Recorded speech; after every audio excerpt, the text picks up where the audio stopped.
ALisa Casas, she interviewed me. She actually gave me my first TV interview a couple years back, and I was so grateful, and I was speaking on my book in domestic violence.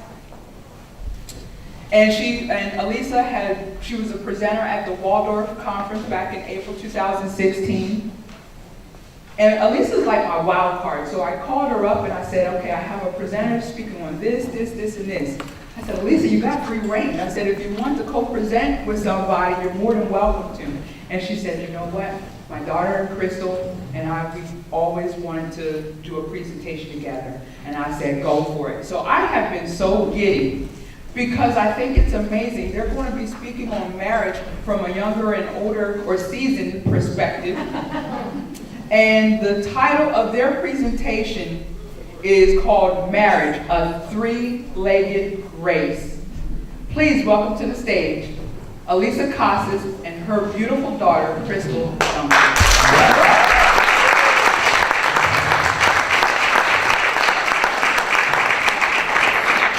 Oh, mom and daughter! Oh my goodness, amazing. Thank you so much. You're so talented.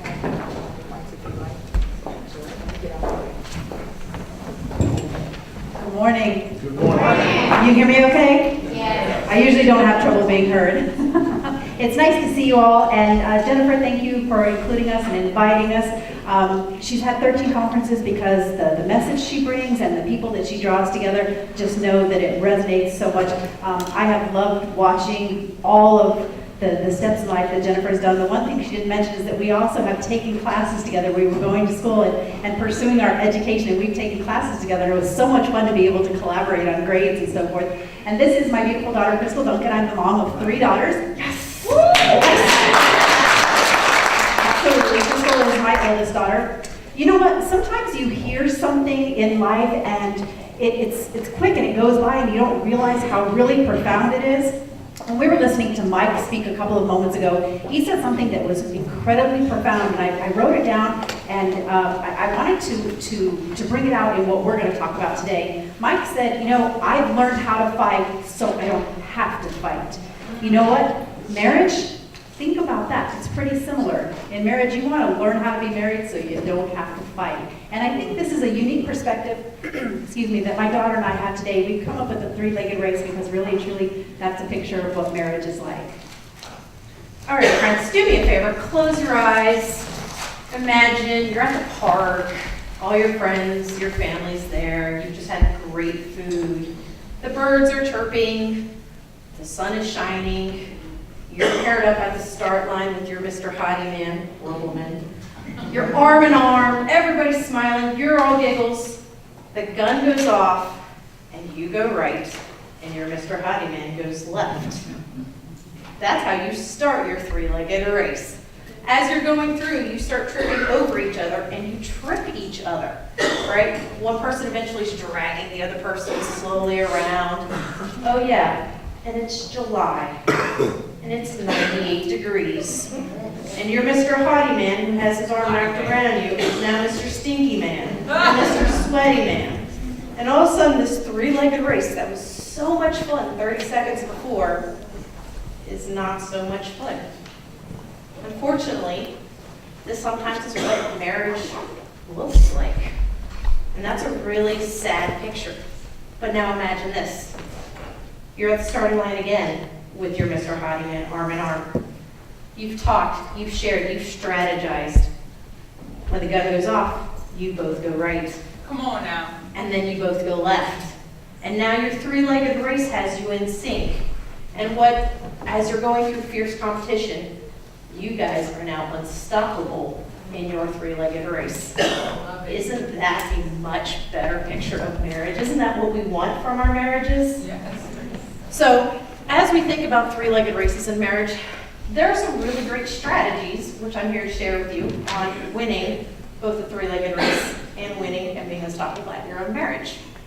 So, one of the strategies for winning a three-legged race and in marriage is to look for someone with a similar leg length as you and a similar height. So early on, background story, my husband and I will be celebrating 7 years of marriage this summer, and we went to high school together, but we were not high school sweethearts. In fact, we dated each other's best friends. And my husband, who I love dearly, wasn't even very nice to me in high school. He picked on me. He gave me a hard time. And so when we graduated, I went to school in Pennsylvania and he went on his way and we never talked. And through social media and through Facebook, we reconnected years later. And so he was graduating from school and we were both coming back home and he's like, well, why don't we go out one time? I'm like, I'm not in high school. I don't have to hang out with people that aren't nice to me anymore. I was like, no thanks, I'm not interested. And he continued to pursue me, time after time, message after message.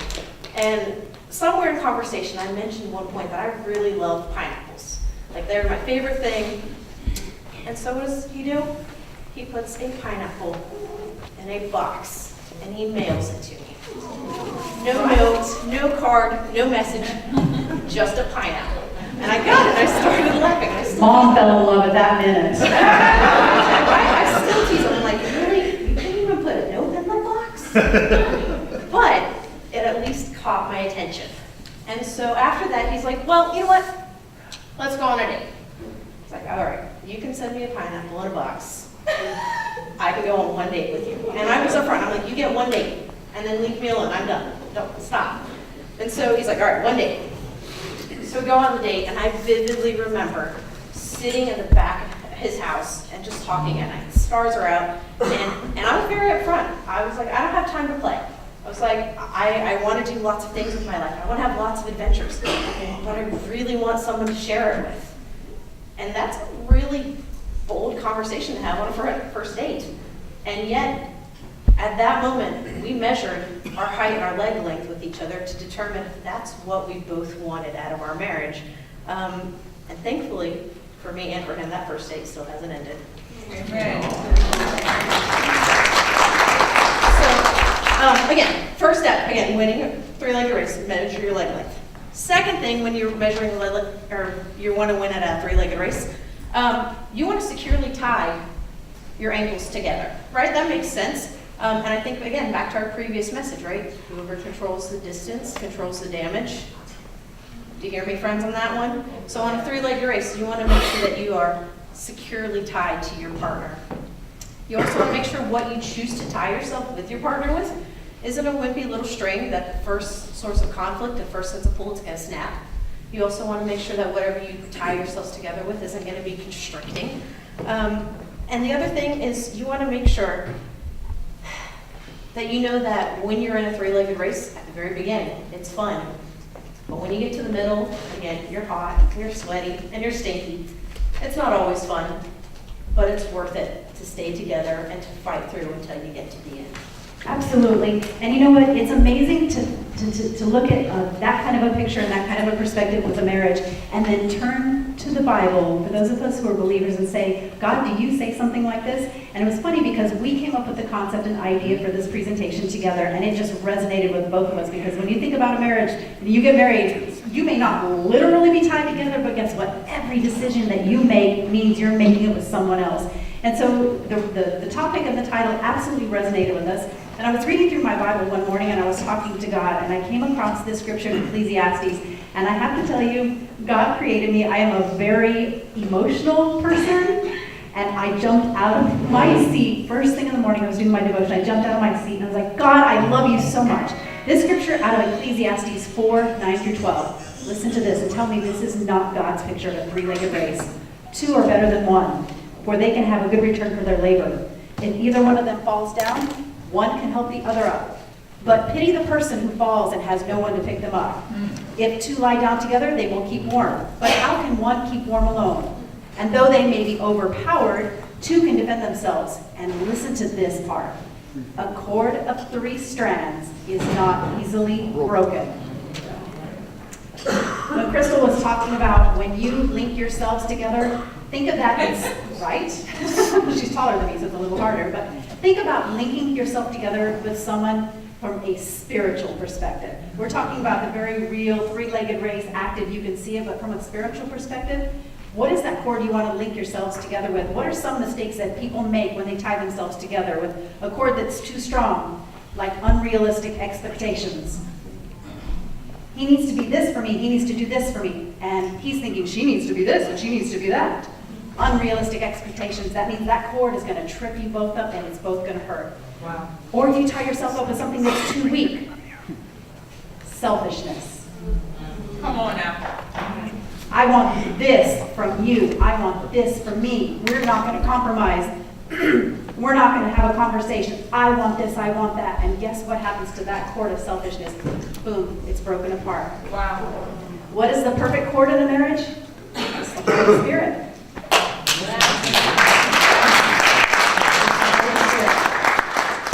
If your marriage is foundational and based in God, it doesn't mean that sometimes you're not going to go through that race and face plant. It doesn't mean that at all. That's not what marriage is about. It's about two people linking themselves together through the power of the Holy Spirit and walking through life. And I want to say one thing, is my daughter talked about her marriage and dating and what have you. Been married for 7 years, got a big smile on her face. When they got married, she doesn't share the story, but it was really, really, really hard. So as you're seeing the joy on her face and the love for her husband, let me tell you, that was earned and it was hard work and it was the Holy Spirit every single step of the way.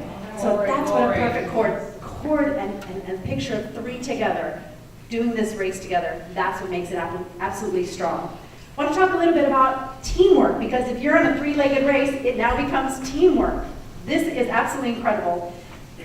How do you get across the finish line well? Because if you're in a race, then you want to get across the finish line well, or you want to win. Not necessarily that you're competing with someone else, but you want to finish well and you want to win. And the Bible talks about, I have run the race, I have run it well. Again, so spiritual.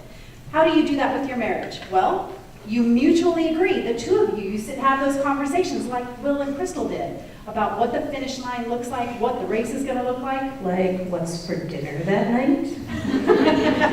Well, yes, kind of. What's for dinner? Well, more in our house, it's who's going to cook dinner, but there you have it.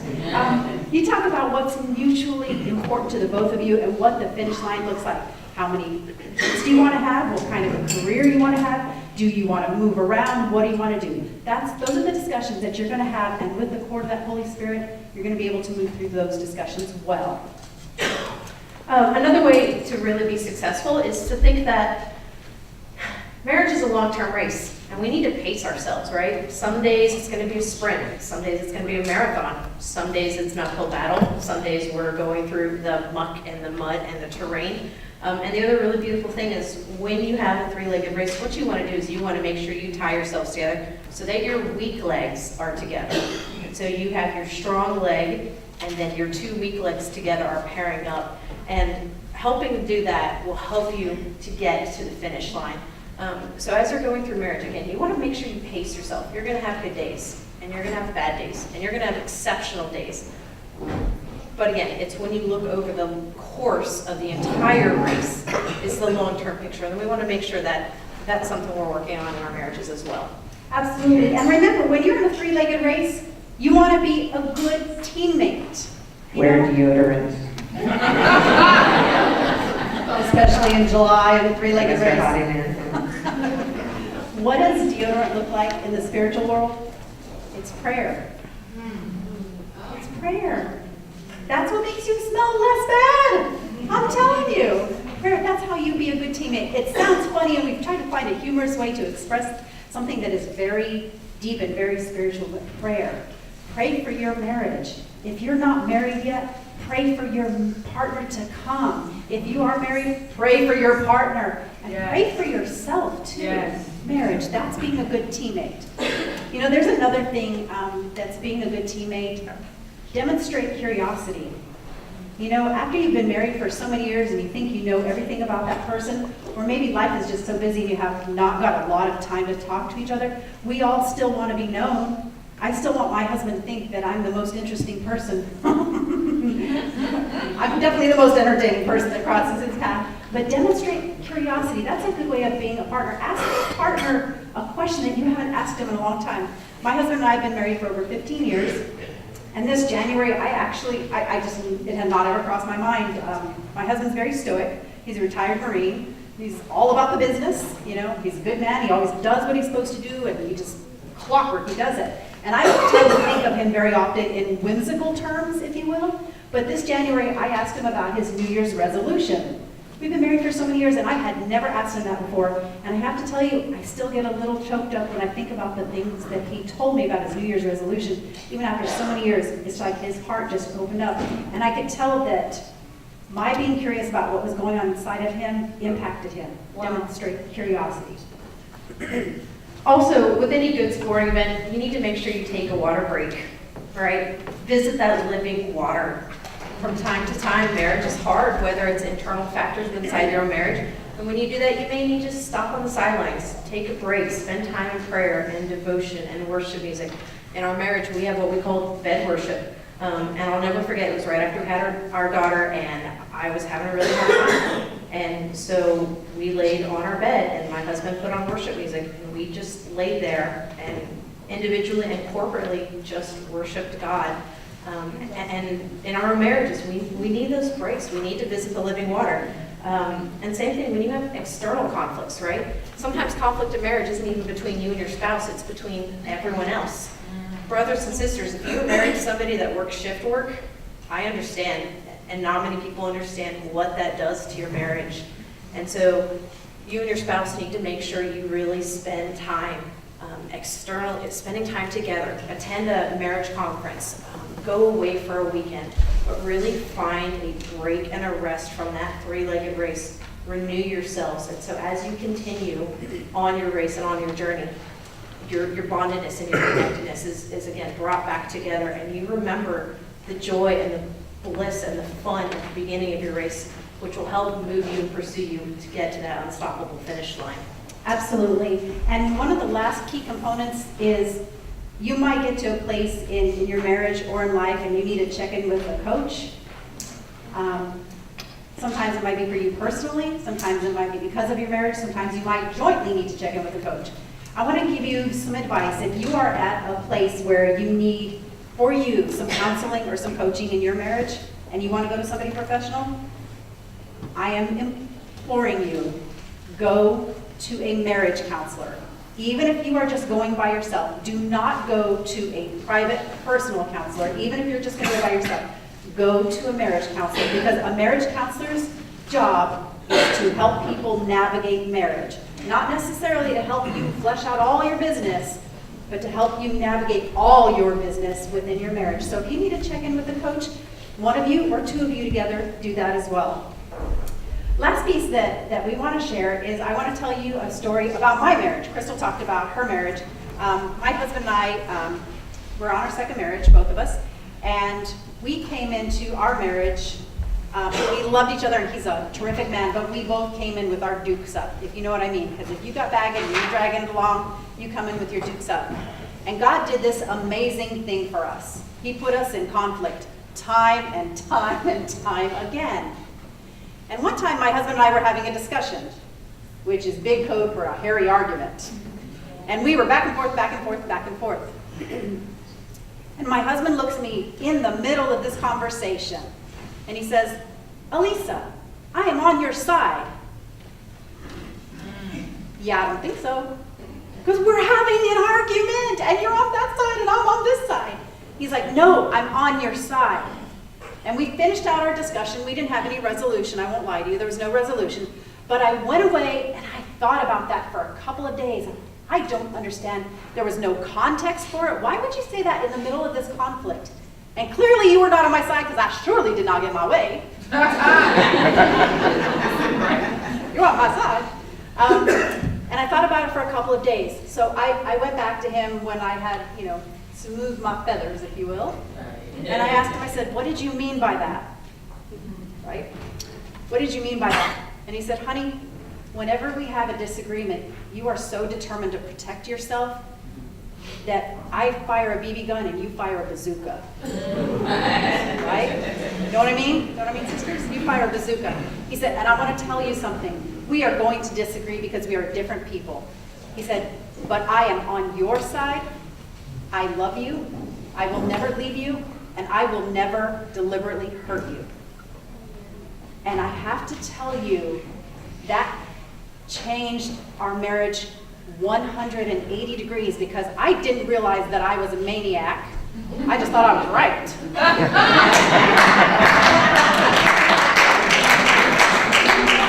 Nice thing about getting older, sometimes you can just say what it is. I didn't realize what I was portraying to him and what it was doing to our marriage. And when he just had to say to me, I love you, all that, I love you and I will never hurt you, I am on your side.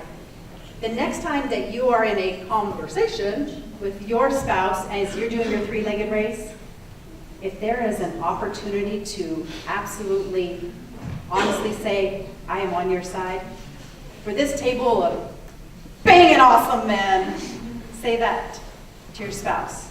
For all these tables of these banging awesome women, the next time you're in a conflict, it is amazing what God will do with something so simple as you remind the person that you love the most in the world, but you're having the most conflict with. At the end of the day and at the end of this conflict, I am on your side.